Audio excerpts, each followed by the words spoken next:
Humakbang lampas sa nanghihinang si Gang Ting, nag-alok si Chen ng isang kasunduan. Habang nagsisimulang palitan ang kanyang combat class, nag-alok siya na hayaan si Gang Ting na makuha ang unang pwesto sa exam, ngunit sa kondisyon na kay Chen mapupunta ang buong cash prize. Idinagdag niya ang isang mahigpit na panuntunan, hindi dapat magsalita si Gang Ting ng kahit isang salita tungkol sa kanyang masasaksihan, habang ipinatawag ang kanyang nagniningning na espada. Ganap na nag-transform si Chen sa kanyang lihim na demonic class. Nakatitig si Gang Ting sa kawalan ng paniniwala, nagulat nang mapagtanto na ang kanyang karibal ay mayroon palang dalawang magkaibang combat class. Nang walang babala, ang mga agos ng nagniningning na kulay rosas na enerhiya ay marahas na humugot sa kanilang mga sarili mula sa mga patay na katawan ng mga insekto. Ini-activate niya ang isang espesyal na skill na humihigop sa natitirang enerhiya at lakas mula sa mga kalapit na patay na katawan, at ginagawa itong sarili niyang kapangyarihan. Isang dambuhalang haligi ng kulay rosas na enerhiya ang sumabog sa paligid ni Chen habang ang kanyang power levels ay mabilis na tumaas sa mga bagong taas. Tinatakpan ang kanyang mukha mula sa malakas na hangin, pinanood ni Gang Ting ang hindi kapani-paniwalang pagpapakita ng lakas sa purong gulat. Maging ang boss ay huminto, tahimik na nakatitig sa binata. Naglalabas ng ulap ng enerhiya sa kanyang matutulis na ngipin, naramdaman ni Chen ang kanyang lakas at stamina na umabot sa kanilang sukdulan. Nagniningning sa isang madilim na demonic energy, may kumpiyansa niyang inulit ang kanyang naunang pahayag. Siya mismo ang papatay sa halimaw. Ang Overlord ay gumawa ng kanyang susunod na galaw, na nagpapakawala ng Soul Rest Enigma. Isang bug zone ng enerhiya ang sumabog mula sa nagniningning na berdeng kalasag ng halimaw, na pumuno sa kuweba ng matinding psychic pressure. Ang mental na ataking ito ay humagupit kay Gang Ting. Duguan at nanghihina, hinawakan niya ang kanyang ulo sa matinding sakit, habang isinusumpa ang hypnosis na muling kumakalmat sa kanyang isipan. Si Chen, naganap na nakatransform, ay hindi man lang natinag. Natigilan ang Overlord nang magsimulang maglakad si Chen patungo rito, habang ang kanyang dambuhalang espada ay nakapatong sa kanyang balikat. Naguguluhan, pilit na inalam ng halimaw kung bakit walang epekto sa kanya ang hypnosis nito. Dahil sa desperasyong mapabagsak siya, nagpakwala ang Overlord ng Sonic Hell, na nagpakawala ng isang malakas na shockwave palabas. Ang lakas nito ay nagwawasak sa buong kuweba, ngunit nanatiling matatag si Chen sa kanyang kinatatayuan habang si Gang Ting naman ay napaluhod sa tindi ng pressure, na umiiyak sa sakit. Itinuon ng Overlord ang titig nito sa binata. Diretso namang tumitig pabalik si Chen, habang nagniningning ang kanyang mga mata. Humakbang siya pasulong at nagpatuloy sa paglalakad, diretso sa nakakatakot na halimaw. Ang takot ay humagupit sa Overlord. Nauutol ito, hindi maunawaan kung paano walang nagawa ang kanyang atake. Inutusan ng Overlord ang kanyang mga ipinatawag na nilalang na tadteren si Chen, at isang dambuhala at madilim na ahas ang sumugod kay Chen. Hinawakan ni Chen ang kanyang nagniningning na espada at, sa isang brutal na was-iwas, hinati ang ulo ng ahas sa dalawa. Ang nilalang ay bumagsak sa lupa. Dalawa pang higanteng ahas ang sumisid sa kanya mula sa itaas. Naghanda siya, iniwasiwas ang kanyang talam sa isang malawak na arko, at pinutol ang mga ulo ng dalawa sa isang hiwa lamang. Dahil malinis na ang kanyang daanan, mabilis na sumugod si Chen diretso sa Overlord. Tumawa ang halimaw, at idineklara na ang kanyang barrier ay hindi kailanman mababasag. Nagtanong si Chen kung totoo nga ito at tumalon ng mataas, pumwesto sa ibabaw ng nagniningning na kalasag.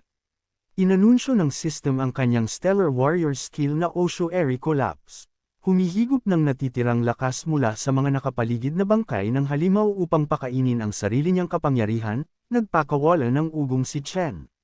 Ibinaba niya ang kanyang espada gamit ang lahat ng lakas na mayroon siya, at ang barrier ay nagkawatak-watek sa maraming piraso. Nakatitig ang Overlord sa kawalan ng paniniwala. Hindi makapaniwala si Gang Ting. Ang kanyang karibal ay winasak lang ang kalasag sa isang solong tira. Binitiwan ni Chen ang kanyang sandata at kinargahan ang kanyang kamao ng nakasisilaw na enerhiya. Kinumpirma ng system ang pag-activate ng triple cataclysm sa crushing mode. Isinaksak niya ang kanyang kamao sa katawan ng Overlord, na nagpawasak dito ng pira-piraso gamit ang bug zone ng purong enerhiya. Ang suntok ay humagupit sa katawan ng Overlord. Habang nawawala ang usok mula sa crater, ang Overlord, na naging isang madilim na labi na lamang, ay nagbulong habang kalahating patay. Nakatayo sa ibabaw ng wasak na halimaw, inutusan ito ni Chen na magsalita. Gusto niyang malaman ang koneksyon nito kay Wrath. Natigilan ang Overlord, at nagtatanong kung paano nalaman ng isang tao ang pangalan ni Panginoong Wrath. Humingi ng sagot si Chen. Isinagot ng Overlord na kung alam lang nito kung nasaan ang Demon King, hindi ito mag-teaches na mabulok sa dungeon na ito sa halip na subukang sirain ang kanyang seal. Nanigas si Chen. Ang kahulugan nito ay tumama sa kanya. May isang tao sa mundong ito ang nagawang i-seal si Wrath palayo. Humagalpak ng tawa ang Overlord, at nagbabala na si Panginoong Wrath ay muling babangon. Nangako ito na babawiin ng Demon King ang kanyang mga hukbo at uubusin ang bawat huling tao hanggang sa buto.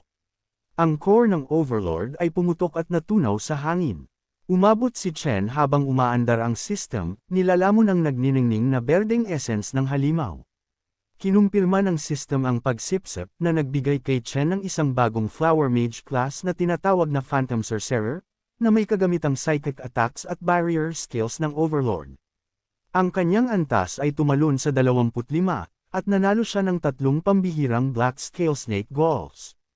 Sinuportahan ng kanyang bagong class, pinagdugtong ni Chen ang mga pahiwatig. Si Wrath ay hindi lang basta lumitaw kung saan sa hinaharap. Ang Demon King ay matagal nang nakulong sa kanilang mundo bago pa man magsimula ang invasion. Isang dambuhala at nakatagong labanan ang naganap sa nakaraan upang i-seal ito, at walang alam si Chen tungkol dito. Ang kanyang mga iniisip ay naputol nang mapansin niya si Gong Ting na papilay-pilay na naglalakad patungo sa kanya. Sugatan at umuubo ng dugo, inamin ni Gong Ting na hindi niya inaasahang makakalaban ang isang dual-class user. Kinilala niya na si Chen ay nasa ibang antas at tinanggap ito bilang nanalo sa kanilang duelo. Ibinigay ni Gong Ting ang kanyang salita na ang lihim ni Chen ay ligtas, nangangakong dadalhin ang lahat ng kanyang nakita ngayon sa kanyang libingan. Ang lakas ni Gong Ting ay tuluyang nawala. Umubo siya ng higit pang dugo at sumandal sa dingding ng kuweba. Sinabihan siya ni Chen na kumapit. Dahil patay na ang Overlord, ang labasan ng dungeon ay dapat na muling magbukas, at ang mga rescue team ng guild ay darating anumang sandali. Pagkatapos ay nanigas si Chen, ang kanyang passive pact skill ay naging aktibo, na pumuno sa kanyang isipan ng isang babala. Ang system ay nagpuwersa ng isang shared vision sa kanya, na nagpapakita kung ano ang tinitingnan ng kanyang contracted beast na si Leo. Isang kalabang lalaki na naglalabas ng madilim at umiikot na enerhiya. Napagtanto ni Chen kung nasaan si Leo at isinigaw ang pangalan ng kanyang kapatid. Ang Psychic Link ay nagbunyag ng isang awakener na may nagniningning na berdeng mga mata, na nag-uutos sa mga madidilim na galami. Ang lalaki ay kino-corner ang isang takot na si Sion, na yakap-yakap si Leo sa kanyang dibdib, pinuprotektahan ang maliit na cob mula sa gumagapang na mga galami.